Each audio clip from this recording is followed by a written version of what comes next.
পারমাণবিক অস্ত্রাগার সমৃদ্ধ করছে চীন, শঙ্কিত যুক্তরাষ্ট্র।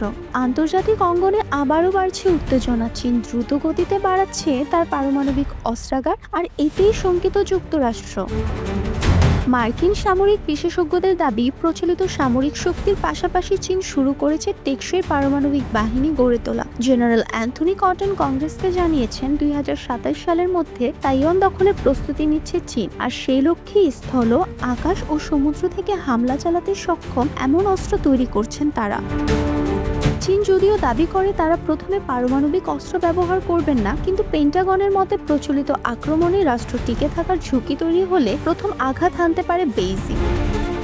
শিকাগো ভিত্তিক bulletin of the atomic scientist জানাচ্ছে, চীন বিশ্বের যে কোনো শক্তির তুলনায় দ্রুত বাড়াচ্ছে ওয়ারহেডের সংখ্যা। ইতিমধ্যেই তাদের হাতে আছে প্রায় 600 ওয়ারহেড। তারা নির্মাণ করেছে 350টিরও বেশি ক্ষেপণাস্ত্র সাইলো এবং নতুন ঘাঁটি। পিএল এর হাতে থাকা 462 লঞ্চার দিয়ে সরাসরি মার্কিন মূল ভূখণ্ডে আঘাত হানার সক্ষমতা অর্জন করেছে চীন।